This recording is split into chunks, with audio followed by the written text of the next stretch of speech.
thank you all for turning out. When we put the publicity for this meeting out, we posed a series of questions. That's because we come from an internationalist standpoint, which broadly is the slogan, no war but the class war. But we don't want to come across as if we know all the answers. So tonight is a discussion. We want to bear in mind that there are people on the ground and they may not have the same feelings that we have. But we want to also say that we do have a point of view. We do have principles that guide the way we see these things. So tonight we're going to have three speakers. So we're going to start with Nick, who's going to put the context of the war into a sort of geopolitical context, give us a bit of background, and tell us about the history of the conflict and what that means. So, Nick. Thanks, Steve. I think it should be emphasised that this war in Ukraine didn't start in February. Well, it did actually start in February, but it was February 2014. And it followed on from the Euromaidan protests when the government of Viktor Yanukovych was overthrown. Yanukovych had pushed for closer ties with Russia and was himself a corrupt oligarch. He lost power when the section of Ukrainian oligarchs who were supporting him actually withdrew their support. And he's now somewhere in Russia. Following this, pro-Russian movements began in eastern Ukraine and Crimea with the deployment of incognito Russian forces. Crimea was annexed by Russia, and following this, unmarked Russian tanks crossed into the Donetsk region. This started a war that has continued to this day, with Russian forces backing separatists on one side and the Ukrainian armed forces on the other. This has resulted in 13,000 deaths on both sides, massive displacements of populations, and over 1 million Ukrainians fleeing abroad. This barbarism has now been aggravated by the full-scale Russian invasion. The recent actions of the Russian state in Ukraine follow on from its military support for the Assad regime in Syria, its presence in Libya, its intervention in Kazakhstan to crush the rise in there, its support for the Lukashenko regime in Belarus, and its disguised military presence in Africa via the Wagner Group. In all of these cases, the Russian state wants to maintain or further its imperialist interests. Some leftists, both here and abroad, have maintained that Russia is only defending its borders against NATO expansion, whereas in reality, the Putin regime is pursuing a doctrine of expansion and maintenance of a sphere of influence going back to the Tsarist regime that was continued to be pursued under the Lenin, and then particularly under Stalin. The invasion is not due to the wishes of one unhinged individual, like Putin, as is now being widely portrayed, but is the conscious policy of the ruling class in Russia. Russia needs to assert its own imperialist interests. In opposing Russia, the NATO countries have chosen to back Ukraine, both politically and with limited military support. Western liberalism has re-embraced supra nationalism. The wars brought NATO further under the control of the US and strengthened the ties between the EU and the USA, something that the Putin regime had not counted on with the invasion. Many Western politicians are escalating their rhetoric in terms of hostility to Russian moves from Biden to Johnson. Biden has called for the equivalent of £620 billion for US military spending for the 2023 fiscal year. meeting with businessmen in late March, just before the recent NATO summit, Biden assured these businessmen, he said, we're all capitalists in this room, and now is the time when things are shifting. There's going to be a new world order out there, and we've got to lead it. Biden intends to reassert US priority in this world order. Meanwhile, Johnson is attempting to use the Ukraine conflict to save his own position. The sudden visit of Johnson to Kiev and the promise of 120 armoured vehicles and new anti-ship missile systems to Ukraine was a cynical move to portray himself as a Churchillian war leader ahead of the fines imposed on himself, Rishi Sunak and others. Meanwhile, Johnson is backing the autocratic regime in Saudi Arabia, which was responsible for 150,000 deaths in the Yemen. Meanwhile, big business in the West also called for a strong response to the invasion. Jamie Dimon, the chief executive of JP Morgan, the huge banking multinational, urged Biden to take a tougher stance and to deploy more troops. This from a bank that has been deeply involved in investment in Russia for decades. Dimon called for an increase in the US military budget, the deployment of US troops to NATO's borders, and said, America must be ready for the possibility of an extended war in Ukraine with unpredictable outcomes. We should prepare for the worst and hope for the best. We must look at this as a wake-up call. We need to make this a permanent, long-lasting stand for democratic ideals and against all forms of evil. So once again, the old watchword of defence of democracy is being used in this warmongering. In this developing war, revolutionaries need to keep their heads. Ukrainians are the unhappy victims of a proxy war between the imperialist interests of both Russia and the West. We cannot take the side of Biden, Johnson, Dimon, and the various foreign volunteers who are ex-members of various armed forces, including the British Army and the French Foreign Legion, and of the Azov Division, funded by Ukrainian oligarchs like Nathan Kolomoisky, and containing ultra-nationalist elements. Revolutionaries are in a tiny minority and have little influence on these events. This does not mean we should forget our principles. What we can do is to support any movement at home against an escalation of the war. We should not fall into the trap of some members of the left, like the Ukraine Solidarity Campaign, the Alliance for Workers' Liberty, and Paul Mason, who are calling for more arms for Ukraine. In fact, the slogan of the Ukraine Solidarity Campaign is on demonstrations is arm, arm, arm Ukraine. At a recent rally, Ukraine Solidarity Campaign head honcho Chris Ford stated, those who call for peace, those people are the voice of appeasement. Those people are a 21st century Vichy. Neither should we make excuses for Russian imperialism, citing NATO expansion, as other leftists have done.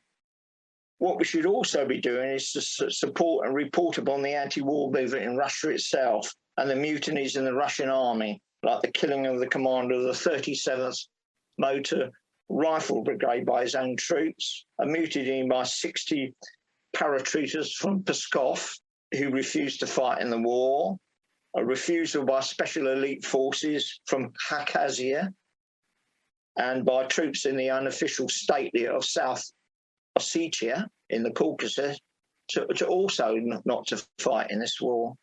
The anti-war movement in Russia could easily radicalise and could turn to, and needs to turn to, cause for turning the imperialist war into class war, fusing with wider working class opposition to bring down the regime. Similarly, the war in the Ukraine has caused a global disruption of supply chains, and this is seen in the UK with inflation already up by 7%, whilst workers in, for example, Egypt and Lebanon are feeling the pinch acutely. The March Food Price Index, published by the UN Food and Agriculture Organization, rose 34% year on the year, setting the third consecutive monthly record.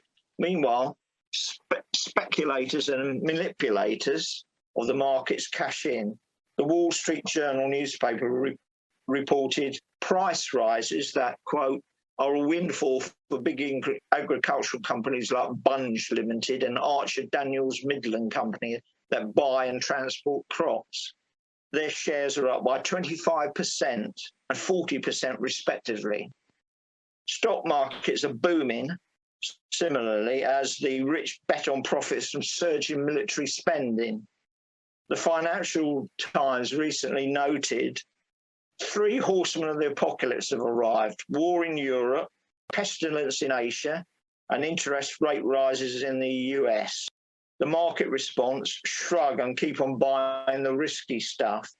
European stocks have now fully recovered from the shock of Russia's invasion of Ukraine. The Stoxx 600 European Share Index dropped more than 10% from immediately before the invasion in late February to the low point on 7th of March. It's now right back where it started after the biggest weekly rally since late 2020. What's the reason? According to the Financial Times, it's the developing narrative that the Ukraine war will foster heavier government spending on defence. So, to finish, against the moves of the ruling class, whether in Moscow or Washington, we had to persist in calling for a turn to class war, as the war in the Ukraine comes home to billions around the planet.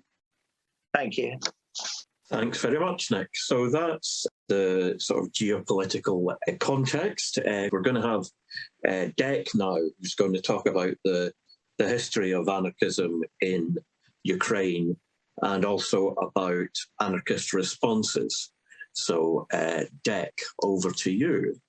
Yeah, so just going to have a quick sort of breeze through anarchist kind of or revolutionary history in Ukraine. Probably people know about the Makhnovists and the Revolutionary Insurrectionary Army of the Ukraine during the Russian Revolution. The national anarchist movement in Ukraine quite a bit predates that, in as much as I think the first anarchist communist groups emerged in Ukraine around 1904, just in time for the 1905 revolution. And those early anarchist communist groups tended to be dedicated to armed struggle and to some extent dedicated to propaganda by the deed or terror tactics. And a lot of them were short-lived for that reason. In 1917, obviously, the Russian Revolution happened, and in 1918, the Confederation of Anarchist Organizations in the Ukraine, known as NABAT or Alarm, was established, and that was based in Kharkiv originally, and had influence in Kiev, Odessa, Ekaterinoslav. So all these kind of places that we were hearing on the news on a daily basis now. And they involved major figures, really, of the anarchist movement. If not then subsequently people like Volin, Baron, Arshinov, one of the authors of the organizational platform of the Libertarian Communists, which has had a big influence on the ACG. And the Confederation of Anarchist Organizations saw the Russian Revolution as the first wave of a worldwide social revolution. They supported the Soviets, which they saw as essentially non-party-based organs of power, and they favoured the factory committees that had emerged during the revolution as opposed to the trade unions, as they saw them as kind of outmoded forms of worker organisation. There was still a kind of, to some extent, a tradition of armed struggle in Ukraine amongst anarchists at that time, people like Maria Nikiforova, kind of a somewhat forgotten figure of Ukrainian revolution. And of course, there was the emergence of the revolutionary insurgent army known as the Makhnovists, and after the military leader Nestor Makhno. So from 1918 to 1921, they fought independently against the whites and Ukrainian nationalists, and subsequently with and then against the Red Army of the Bolsheviks in defense of what was known as the Free Territory. Now, although today many of the sort of like anarchists of Ukraine identify with Machno, so do a lot of the nationalists, or they try to basically co-opt the tradition and the history of Machno and the Machnovist movement and try and integrate it into a nationalist narrative. Absolutely. The Machnovists were not Ukrainian nationalists. For the most part, they used the Russian language for their means of communication, and they fought against the Ukrainian Rada as well as the Ukrainian national government. So after the crushing of the Machnovists and the increased bureaucratization of the Russian Revolution and the annihilation of any revolutionary political expression, whether that was anarchist or Marxist, by the Stalinist ice age in the Soviet Union, there was an extremely long period where there was obviously no anarchist, or for that matter, Marxist revolutionary organisation. Anarchist, libertarian, communist type ideas emerged from beneath the snows, as it were, very slowly in Ukraine after the collapse of the Soviet Union. And in 1994, the Revolutionary Confederation of Anarcho-Syndicalists was established, and that remained the main grouping in Ukraine for a very long period. Now, the Revolutionary Confederation is a sort of a mystery to a lot of people. They weren't part of any of the internationals, the anarchist internationals. They had very little contact with organizations out with Ukraine and to some extent Russia. They did not get on particularly well with Russian organizations. And people don't really know that much about them. But a lot of people that are around now would remember the organization. And some of the militants that are still about would have had a background to some extent in the Revolutionary Federation of Anarcho-Syndicalists. In 2011, the anarchist-leaning Direct Action Student Union Organisation established something called the Autonomous Workers Union, which lasted until probably about 2018, but was really kind of active only up until about 2016, as far as we can tell. And despite the name, that was not a union in the sense of a union of workers, but a specific kind of anarchist type organisation, although quite loosely organised. There's also been local groups of autonomous action, which is a libertarian communist group. They came out of Russia, still exists in Russia, and spread to Belarus and Ukraine. And it was a split in that organisation that formed something called Revolutionary Action, known as RevDia, which is an organisation that was committed to primarily anti-fascist activity. And post-Maidan, obviously, there were a lot of fascists to be fighting, basically. And they were committed to clandestine activity. They were committed to that kind of form of organisation. And that meant that, as far as we can tell, they had little or no apparent social practice. They didn't practice any kind of social insertion. They didn't seem to have any sort of organisation in workplaces or in communities. They seem to be quite marginal. That's as far as we can gather.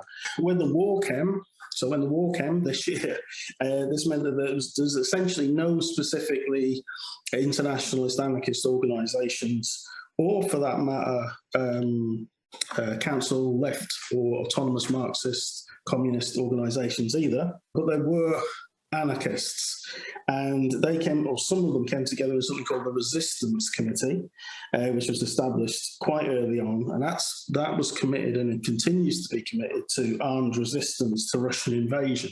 And given the nature of the small nature, the minuscule nature really of the anarchist scene, if you like, Ukraine, that can only really mean that it is however autonomous it's joined the forces of the Ukrainian state, particularly in a thing called the Territorial Defence Force, which is auxiliary army. And separate from them in Kiev, there's the Black Flag Group, which kind of predates the war, but again, it's gone 100% into the government state militias. And the Black Flag Group said, we are anarchist communists because we believe in social justice, but now the priority is to save the civilian population, and that's their kind of rationale for no longer basically fighting for anarchist communism, I suppose. So, you know, are there any internationalists on the ground? Are there any groups that are kind of standing against this? Well, we are in contact through our international coordination that we're a part of with a group in Kharkiv called the Assembly Group. And the Assembly Group have decided to not join the Ukrainian military or to become part of the Ukrainian official resistance, but they've concentrated on mutual aid, they've concentrated on supporting refugees, and they've concentrated on helping people just survive, basically, the war. So as I say, they've entered into a dialogue with our international organisation, and we're having quite interesting discussions with them. They're the closest thing on the ground that we have to organisations who are defending some sort of independent alternative perspectives, as it were. As for anarchists in Russia, that's quite different. Anarchists in Russia have been relatively consistently internationalist. The Russian section of the IWA, for example, the International Workers Association, the Anarcho-Syndicalist International, have taken a very strong no war but the class war position. We interviewed them for our website. Autonomous Action, the libertarian communists who still exist in Russia, they've taken a not dissimilar position. Even Food Not Bombs, who might be seen on the kind of lifestylist end of anarchism in the UK, have actually taken a no war but the class war position too. Overall, the Eastern European response of libertarian communists and anarchists has been mixed. There's been really excellent responses from the Federation of Anarchist Communists in Bulgaria and the Conflict Group over there.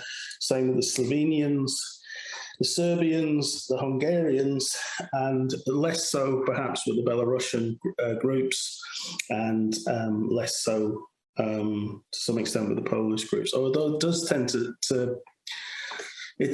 to appear, at least, where that there are long-established organised groups and organisations, federations and so forth, the political perspective is far, far better.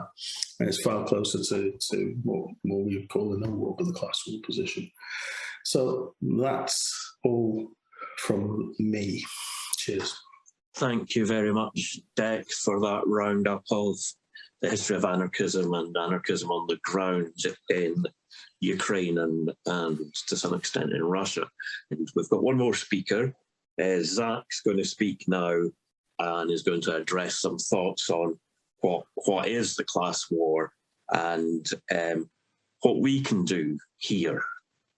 Okay, Zach, over to you. Cheers. So this is probably me a bit less coherent than the previous two talks. It really is just some thoughts I've been thinking about.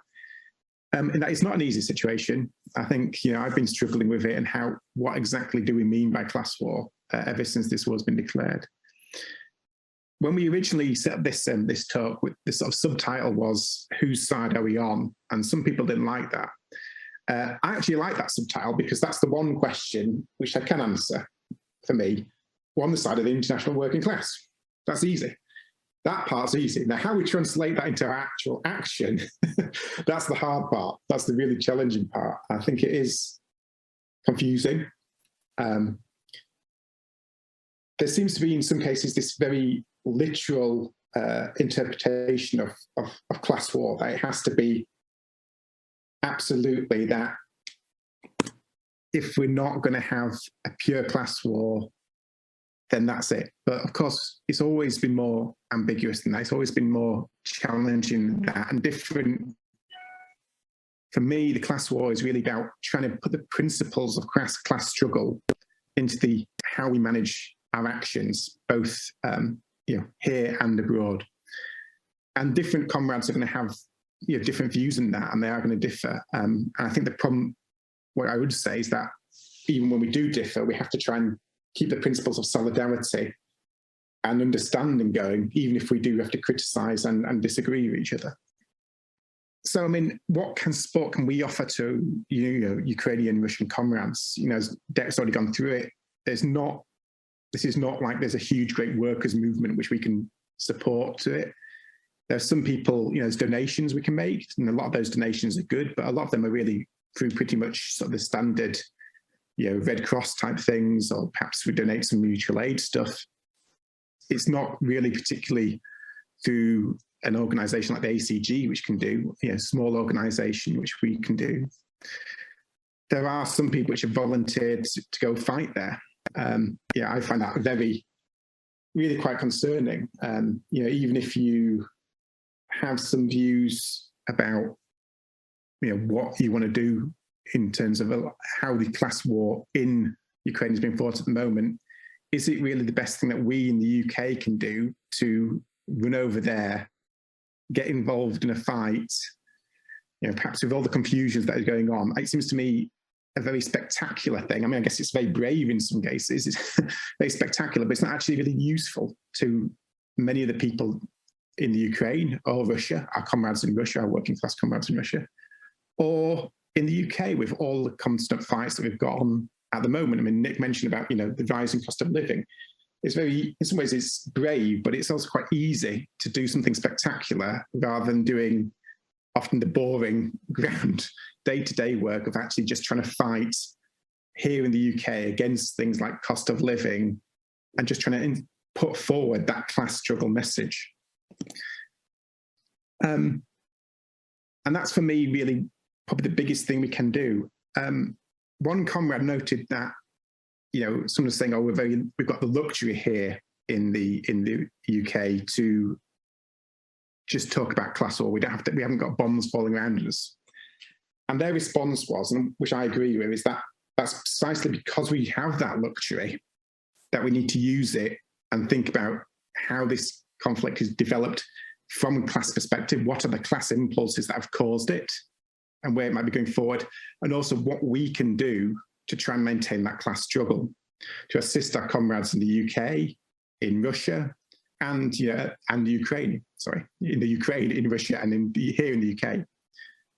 One thing which I think we can do is try and combat the nationalism that is really coming across, Ukrainian nationalism in some cases, certainly Russian nationalism, but also UK nationalism, or Western nationalism, this whole thing about we need to stand up and fight for these rights, as if the government of this country actually cares about those types of rights or instances.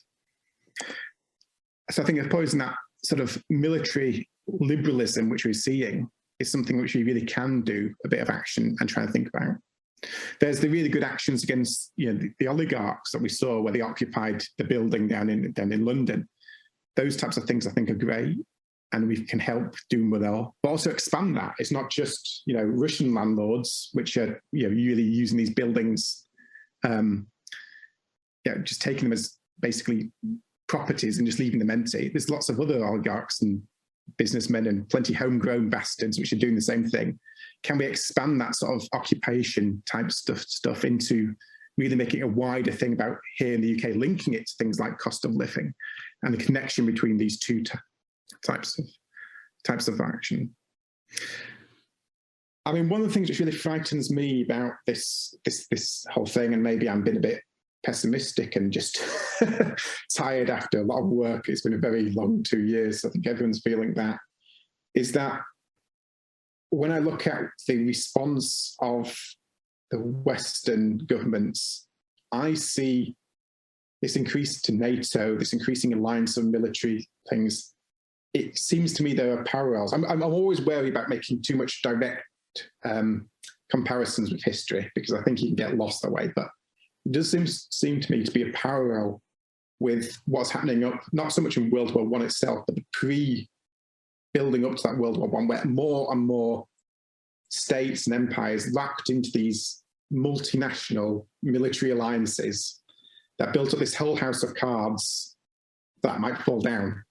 And I personally don't see Ukraine as being sort of the starting point of World War III, but I do think that it seems to be giving a danger that increasingly in the 21st century, we are going to be returning to this sort of campist, distinct ideology of military conflicts, and that perhaps, often without intentions, it could flare up into a conflict which could really devastate the entire world. And that really does worry me. And that's, I think, one of the things that we can do is just say, hang on, we need to think about class. We need to think about how we interpret it, how we can begin the class struggle at home, internationally together.